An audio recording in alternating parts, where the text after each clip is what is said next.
आज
मनसर या ठिकाणी शिवसेना उद्धव बाळासाहेब ठाकरे या पक्षाच्या वतीने दुधाला हमी भाव मिळाला पाहिजे यासाठी आंदोलन करण्यात येतं। या ठिकाणी आंदोलन करत असताना या तालुक्याचे जे प्रशासन आहे हे उशिरा येथे पोहोचल्यामुळे आंदोलनकर्ते आक्रमक झाले असून त्यांनी आता रस्ता अडवलेला आहे। नक्की त्यांचं म्हणणं काय आहे ते जाणून घेऊया। आपल्या समोर तालुका प्रमुख आहेत, जुन्नरचे तालुका प्रमुख आहेत सावली खंडारे, त्यांच्याशी आपण चर्चा करू। तुम्ही रस्त्यावर बसलात, का बसलाय? मुळात आपल्या सगळ्यांना माहिती आहे प्रशासनात कशा प्रकारचं नोटीसही दिलेलं होतं। आज तालुका शिवसेनेच्या वतीने या ठिकाणी आंदोलन करण्यात येणार आहे, दुधाला हमी भाव मिळावा म्हणून। शेतकरी सनदशील मार्गाने या ठिकाणी कार्यकर्ते शेतकरी शिवसैनिक आले, आंदोलन केले। खरं तर प्रशासनाने वेळेत तिथं हजर राहून आमचं निवेदन स्वीकारणं आवश्यक होतं। याचा अर्थ असा आहे की प्रशासनाला या बाबतीमध्ये शेतकऱ्यांच्या प्रश्नाच्या बाबतीमध्ये अजिबात काही घेणं देणं नाही। आमच्याकडे आम्ही रास्ता रोको आंदोलन करायचं नव्हतं, परंतु या मंडळीने ज्या पद्धतीने उदासीनता दाखवली म्हणून आम्ही हे रास्ता रोको आंदोलन केलेलं आहे। खरं तर शेतकरी आज जीव मुठीत धरून जगतोय। एकीकडे पाऊस नाही, राजाने मारलं, पावसाने जोडपलं, आता सगळं उलट झालं। राजा मारतोय, पाऊसही ना, अत्यंत दयनीय अशी अवस्था शेतकऱ्याची। आणि दुसरीकडे सरकार लक्ष द्यायला तयार नाही। अशा अवस्थेमध्ये वाईट परिस्थिती शेतकऱ्याची झालेली आहे आणि तरी देखील सरकार दखल घेत नाही। ही अत्यंत वाईट अशी परिस्थिती शेतकऱ्यावरती आलेली आहे। लोकसभेला धडा भेटलाय सरकारला, तरी बदल झालेला नाही, तरी परंतु सरकार अजून शहाणं झालेलं दिसत नाही। हा धडा निश्चितपणाने विधानसभेला देखील या राज्यातला शेतकरी यांची सगळी टांगे पलटी केल्याशिवाय राहणार नाही, अशा प्रकारची आम्हाला शेतकऱ्यांना खात्री आहे। सहकार मंत्र्यांचा तालुका आहे हा, दिलीप वळसे पाटील सहकार मंत्री आहेत आणि त्यांच्या तालुक्यात आंदोलन होतं। हे आंदोलन करण्याचा नक्की उद्देश काय आहे मंत्र्याचा? बात उद्देश नाही। सहकार मंत्र्यांचा तालुका असू द्या, मुख्यमंत्र्यांचा असू द्या, शेतकऱ्याला न्याय मिळाला पाहिजे। दुधाला 1 लिटर दूध निर्माण करायला साधारणतः 34-35 रुपये खर्च होतो। आज तुम्ही भाव काय देता? 26-27 रुपये फॅड एसएनएफ जर पाहिलं 26-27च्या पुढे रेट मिळत नाही। सरकारने काल सांगितलं 30 रुपये देऊ, 5 रुपये अनुदान देऊ। मागच्या काळातलं अनुदान किती शेतकऱ्यांना मिळालं? लेखाजोखा मांडा। मागे तुम्ही 5 रुपये लिटरला अनुदान देणार होता, मिळालं नाही अनुदान? किती लोकांना मिळालं? हिशेब द्या तुम्ही, द्या, सरकारने हिशेब सांगा। देण्याचे आमचे शेतकरी सांगतील किती लोकांना अनुदान मिळाले। या सगळ्या फसवा आणि सवंग लोकप्रियता मिळवण्यासाठी लोकसभा विधानसभा लोकसभेमध्ये पडले, हारले, म्हणून विधानसभेमध्ये अशा प्रकारचा अपयश येऊ नये म्हणून खरं तर त्यांनी आता या लोकप्रिय घोषणा करण्याचं काम चालवलंय।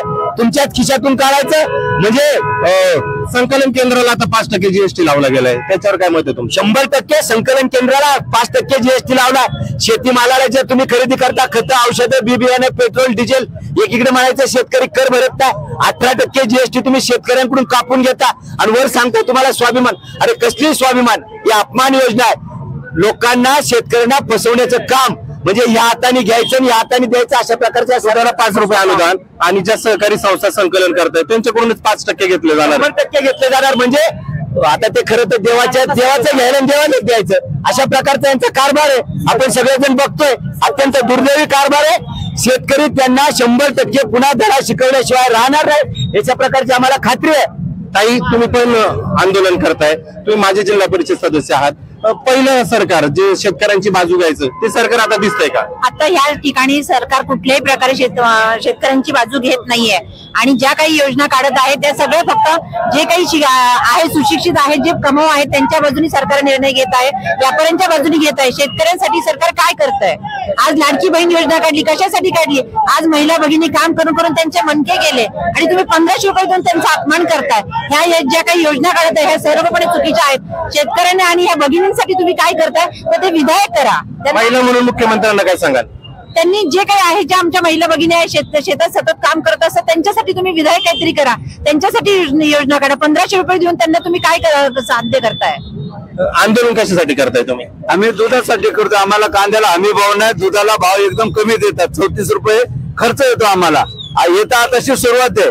जर आम्हाला इथून पुढे दुधाला भाव जर 40 रुपये नाही भेटला तर इथून पुढच्या काळात शिवसेना स्टाईलनी एका पण मंत्र्याला आम्ही फिरून देणार नाही या तालुक्यामध्ये. तुम्ही शांततेने आंदोलन करत होतात परंतु अचानक रस्ता अडवलाय, कशासाठी? आले नाही ना लवकर म्हणून आले. पदाधिकारीवरचे तहसीलदार सर आले ना म्हणून आम्हाला या रोडवर बसायला. का आले नसते? का आले नाही काय माहिती. अजून काही महिला शेतकरी आहेत ते आंदोलन करत आहेत, त्यांच्याशी बोलूया.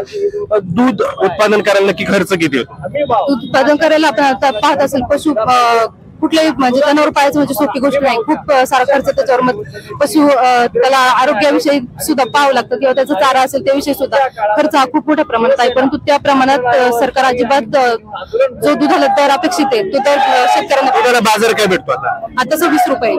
तुम्ही आता भाषण करताना तफावत मांडली दुसऱ्या राज्यातली, नक्की काय तफावत आहे दर दरामध्ये? नक्कीच 42 ते 45 पर्यंत जर दुसऱ्या राज्यात जर दुधाला दर भाव भेटत असेल तर आपल्या राज्यात म्हणजे आपल्या राज्यामध्ये का नाही, महाराष्ट्रामध्ये का नाही, इतकी तफावत कशासाठी आंबेगाव तालुक्यामध्ये?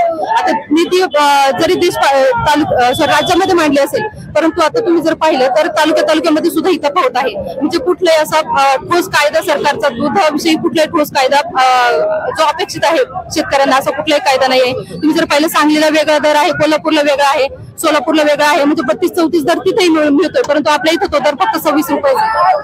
जिल्हा प्रमुख आहेत आपल्या शिवसेनेचे जिल्हा प्रमुख आहेत, त्यांच्याशी बोलू. भाऊ काय कशासाठी तुम्ही आंदोलन केलंय? आम्ही शेतकऱ्यांना दूध उत्पादक शेतकऱ्यांना जवळपास 40 रुपये दुधाला हमीभाव मिळावा. त्यांनी जे 5 रुपये अनुदान दिलेलं आहे ते अनुदान हे फसवं आहे. आम्हाला अनुदान नको, आम्हाला हक्काची दरवाढ मिळाली पाहिजे अशी आमची शिवसेनेची आग्रही मागणी आणि भूमिका आहे. त्यासाठी आम्ही आज आंदोलन केलेलं आहे. उद्धव ठाकरे मुख्यमंत्री असताना दुधाचे दर वाढले होते पण ते नंतर का पडलेत?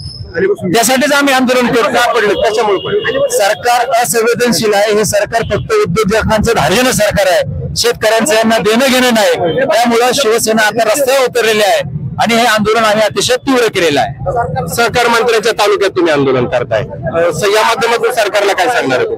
आम्ही आज या ठिकाणी जे दूध भाववाढीचं आंदोलन केलेलं आहे या आंदोलनाच्या माध्यमातून सरकारला आम्ही एक इशारा देऊ इच्छितो की आमची जी मागणी आहे की शेतकऱ्याच्या दुधाला प्रति लिटर 40 रुपये बाजारभाव मिळाला पाहिजे. गेली 4 दिवस आम्ही संबंधित अधिकाऱ्यांना निवेदन दिलेले आहे. प्रांत साहेब आहेत, तहसीलदार आहेत, पण या ठिकाणी कुठलाही अधिकारी निवेदन स्वीकारायला आलेला नाही आणि जोपर्यंत आमचं निवेदन स्वीकारायला अधिकारी येत नाही तोपर्यंत आम्ही रस्त्यावर उठणार नाही. आता हे अचानक आंदोलन उघड का करावं लागलं? कुठलाही अधिकारी निवेदन स्वीकारायला या ठिकाणी आला नाही म्हणून आम्हाला रस्त्यावरती ठाण मांडून बसावं लागलं. तुम्हाला अपेक्षित दर नाही भेटला तर पुढची दिशा काय असेल शिवसेनेची? आम्हाला जर अपेक्षित दर भेटला नाही तर या ठिकाणी या तालुक्यात मंत्र्याला फिरू दिलं जाणार नाही आणि दुधाचा अभिषेक मंत्र्याला घातला जाईल. आपण पाहिलं की शिवसेना उद्धव बाळासाहेब ठाकरे पक्षाच्या वतीने हे आंदोलन केलं जातं आणि आंदोलन आता उग्र झालेलं आहे.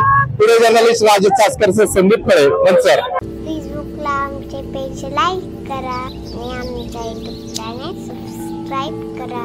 वास्तव मराठी.